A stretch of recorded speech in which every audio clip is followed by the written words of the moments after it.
धार्मिक और सामाजिक बातों में कसम, सौगंध या शपथ के बड़े गहरे मायने होते हैं। बात बात पर कसम खाने वालों के साथ ये लेख उन लोगों के लिए पढ़ना जरूरी है जो अक्सर कसम तोड़ देते हैं या झूठी कसम खाते हैं।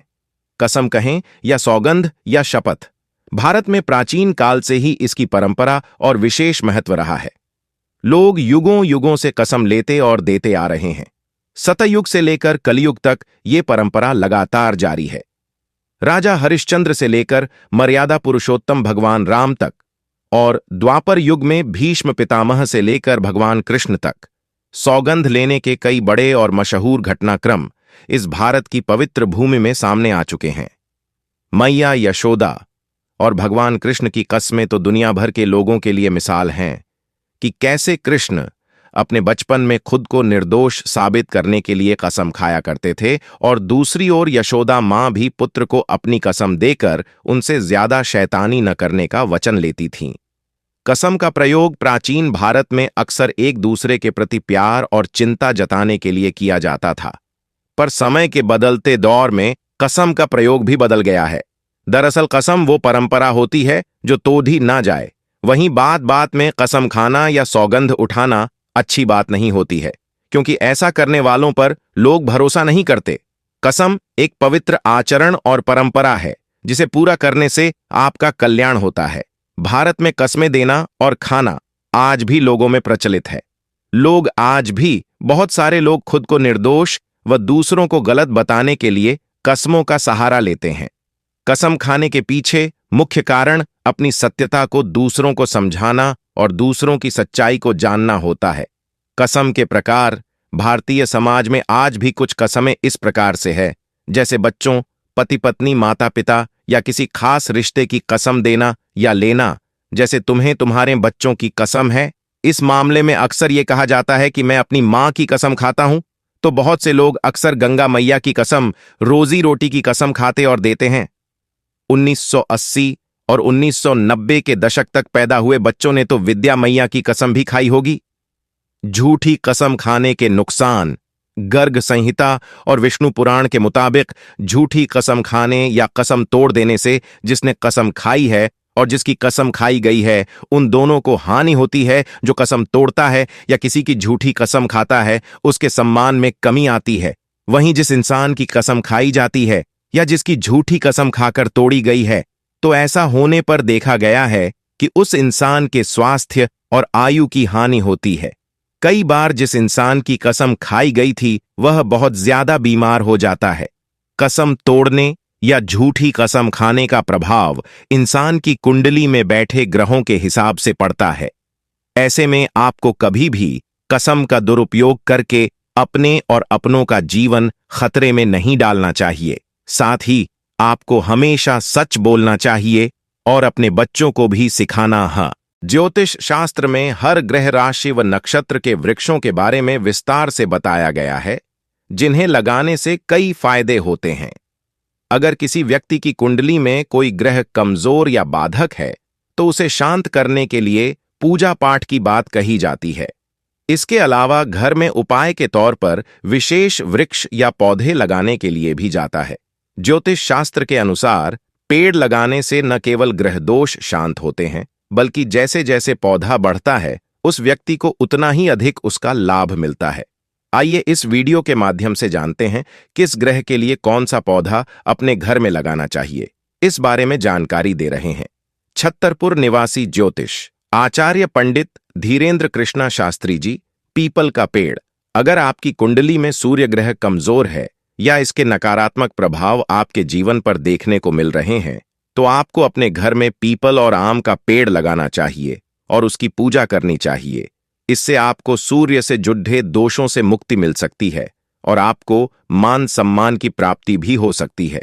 साथ ही बहुत से लोगों का यह भी मानना होता है कि पीपल के पेड़ पर भूतों का वास होता है और इसको घर पर नहीं लगाना चाहिए।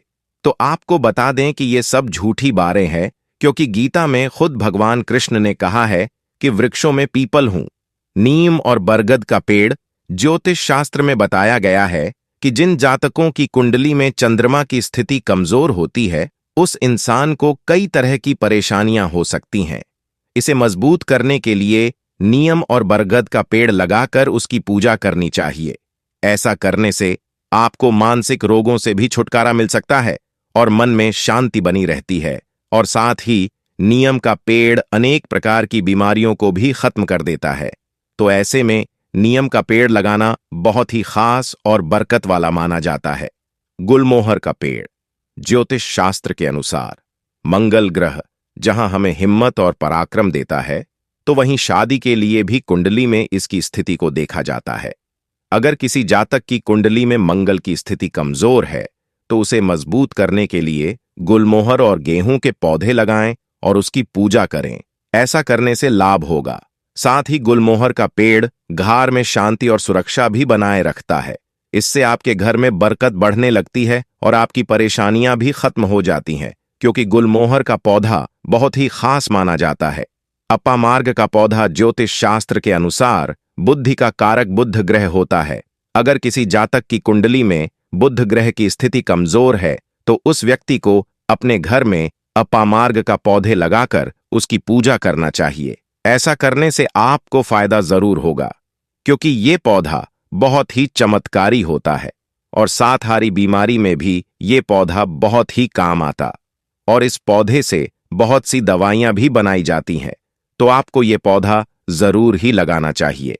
कलयुग की शबरी तस्वीर में जो बुजुर्ग महिला बैठी हुई है, इनके दर्शन करना भी बड़े सौभाग्य की बात है, क्योंकि यह पिछले 46 सालों से राधा रमन जी के प्रांगण में ही बैठी रहती है और कभी राधा रमन जी की गलियां और राधा रमन जी का मंदिर छोड़कर इधर उधर वृंदावन में कहीं नहीं गई। इन बुजुर्ग महिला की उम्र 51 साल हो चुकी है। जब यह 35 बरस की थी तब यह जगन्नाथपुरी से चलकर अकेली वृंदावन के लिए आई थी। वृंदावन पहुंचकर इन्होंने किसी ब्रजवासी से वृंदावन का रास्ता पूछा। उस ब्रजवासी ने इनको राधा रमन जी का मंदिर दिखा दिया। आज से 46 साल पहले।